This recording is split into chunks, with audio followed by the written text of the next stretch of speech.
Bonjour, je suis David Soto, formateur et conseiller en aromathérapie. On va voir ensemble pour la méthode du bol d'eau chaude à 50 degrés pour pouvoir diffuser les huiles essentielles, lesquelles ne doivent pas être chauffées. Et bien au final, aucune huile essentielle ne doit être chauffée. Pourquoi ? Parce que ça peut dégrader les molécules aromatiques, ça peut les changer, les modifier, donc on peut se retrouver avec quelque chose de toxique plutôt que bénéfique. Alors on ne va pas utiliser de bougies avec des huiles essentielles. On ne va pas utiliser un brûle-parfum pour diffuser notre huile essentielle. On va pouvoir par contre utiliser le bol d'eau chaude à 50 degrés. 50 degrés, on est encore dans une température qui ne va pas dégrader nos huiles essentielles et on a aussi une diffusion qui est douce. Alors, on peut utiliser bien sûr nos huiles essentielles dans un bol d'eau chaude à 50 degrés. Alors, pas toutes. On ne va pas utiliser des huiles essentielles qui sont irritantes ou dermocaustiques. Parce que là, on va avoir un problème. On va pas utiliser des huiles essentielles qui sont acétones, car elles sont neurotoxiques. On va diffuser des huiles essentielles qui sont, par exemple, douces, qui peuvent amener une détente, comme la lavande vraie. 5 à 10 gouttes dans un bol d'eau chaude ne posera pas de problème. Ou alors le petit grain bigarade. Ou alors, on va pouvoir utiliser peut-être l'huile essentielle de citron jaune zeste. Donc, on dit huile essentielle, mais au final, c'est une essence. On va pouvoir l'utiliser 5 à 10 gouttes. On fera attention à pas avoir une goutte qui coule sur les doigts. Si jamais on a une goutte qui coule sur les doigts quand on met les gouttes dans le bol d'eau chaude, on va d'abord utiliser une huile végétale. On va passer une huile végétale. On va bien absorber le tout avec un papier absorbant, par exemple un sopalin. Et ensuite, on va mettre suffisamment de savon et d'eau pour bien se nettoyer la main. Pour être sûr qu'il ne nous reste pas une goutte d'huile essentielle de citron jaune zeste sur la main.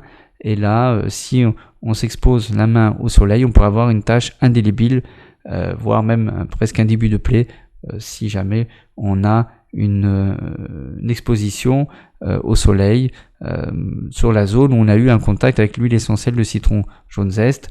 Il faut savoir qu'entre une application cutanée volontaire ou involontaire d'une huile essentielle de zeste d'agrumes, vu que c'est une expression en français, on dit une essence de zeste d'agrumes, entre l'application et l'exposition au soleil, il faut attendre 12 heures. Alors quand on dit au soleil, c'est pas forcément bronzer, c'est même sortir par un temps assez couvert.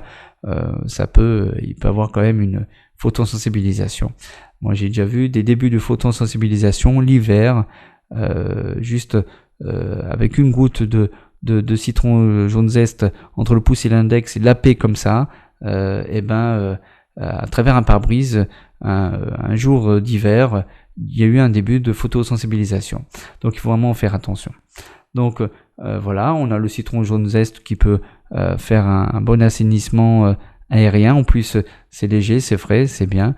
On a le pin sylvestre qui peut faire aussi cet office de désinfectant aérien. Donc c'est intéressant par les temps qui courent. C'est bien d'avoir une maison saine à la maison, c'est très bien. On peut aussi utiliser le petit grain bigarade qui a un bon équilibrant nerveux. Et alors là, on est sur de la feuille, on n'est pas sur de l'écorce d'agrumes, donc du coup, on n'a pas de photosensibilisation.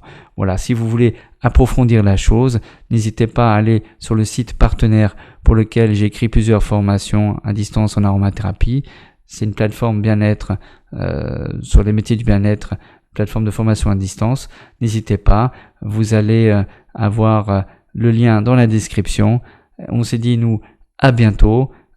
Si vous avez le moindre doute, n'hésitez pas à consulter un professionnel de l'aromathérapie. C'est vraiment très important quand on a un doute.